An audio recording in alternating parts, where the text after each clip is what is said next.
Construção e Inovação, o podcast do Sinduscom Paraná Noroeste.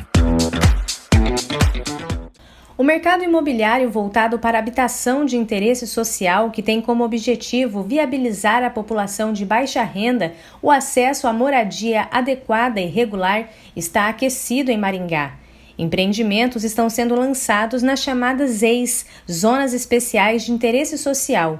Quem explica este assunto é o arquiteto e urbanista Márcio Lorim, diretor de Habitação de Interesse Social da Secretaria de Urbanismo e Habitação de Maringá.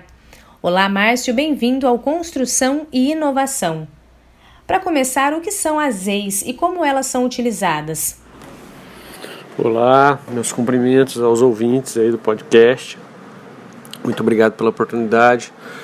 É muito importante a gente falar sobre planejamento urbano, falar sobre a nossa cidade, falar como que ela se produz, né? Como que esse território vai se constituindo, né? E um dos aspectos é o caráter de exclusão social que a cidade, que todas as pessoas podem observar, que a cidade ela sofre um processo de crescimento, e esse processo de crescimento é acompanhado por um processo de exclusão de determinadas camadas da sociedade, né?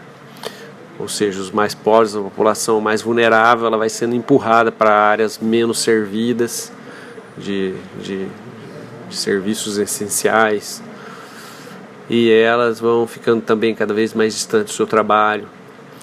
E o papel do Estado, de uma política pública voltada para a habitação de interesse social, é justamente enfrentar esse conflito. Então, nós aqui optamos por instituir determinadas áreas como sendo áreas de interesse, né, para a produção de habitação de interesse social, a partir de um instrumento que já existe, né, no Estatuto da Cidade, que são as zonas especiais de interesse social. A política propriamente dita que nós instituímos, ela partiu da observação de vazios urbanos, ou seja, áreas dentro do perímetro urbano da cidade, que estavam simplesmente servindo à especulação imobiliária. Então, por algum motivo, por algum impedimento, aquele proprietário não colocava aquela área à disposição do mercado de modo a que ela possa cumprir a sua função social. Ao observarmos essa disponibilidade de áreas, nós pensamos em convidar esses proprietários, bem como os empreendedores, né, para que a gente pudesse, ao mesmo tempo, estimular, né, a indústria da construção civil, e por outro lado que esse estímulo chegasse lá na ponta produzindo habitação de interesse social, ou seja, onde a população mais carente, ou seja, uma faixa da população que não é atendida nesse mercado, pudesse ser atendida.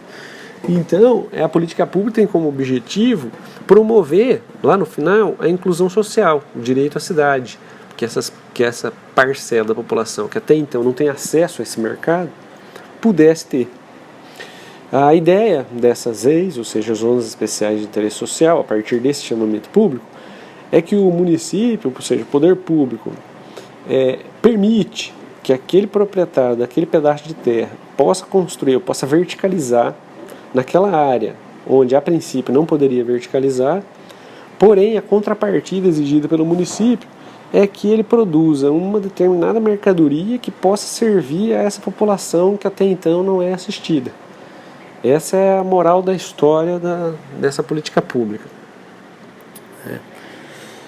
Então o proprietário vai se comprometer a produzir um apartamento e vender para uma determinada parcela dessa população.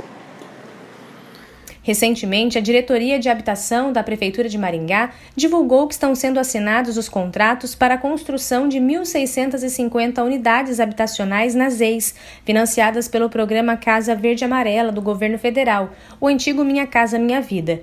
O que isso diz sobre o cenário da habitação de interesse social aqui em Maringá? Bom, nós entendemos, né, nós temos hoje, são 11 contratos assinados, é importante a gente pensar isso, mais do que a gente pensar em áreas aprovadas, é importante a gente olhar para esse número, que são os contratos, porque existe todo um rito onde há um chamamento público, depois as propostas são apresentadas, depois é levado à audiência pública, é levado ao Conselho Municipal de Gestão Territorial, depois a lei é construída, a minuta de lei, depois é enviada à Câmara. Tudo isso é um processo bastante cuidadoso. Então, essas 11 áreas, ou seja, que vão resultar em torno de 1.650 unidades habitacionais, elas já estão a ponto de produção e elas já assinaram contrato com a prefeitura. Ou seja, lá no final há um contrato assinado com o poder público onde aquele empreendedor se compromete, né? Ali estão os parâmetros, quantas unidades ele vai deixar para a família até 3 salários mínimos, quantas unidades ele pode vender para famílias que possam ter uma renda maior do que isso, até 6 salários mínimos no caso. Então, o impacto desses 1.650, 1.670 unidades, primeiro, é um impacto que é controlado, ou seja, existem unidades a serem entregues já em junho desse ano, existem unidades que são prometidas a serem entregues daqui 1 ano, 2 anos, 3 anos, ou seja, o mercado vai recebendo essas unidades de modo que ele tenha também a capacidade de absorver. Então, o cenário que a gente pretende observar é o cenário de uma família que tem uma renda de 3 salários mínimos e possa morar próximo ao centro da cidade, próximo ao seu trabalho, né, que possa exercer o seu direito à cidade de maneira digna, né? Certo. E quais as principais características dessas unidades?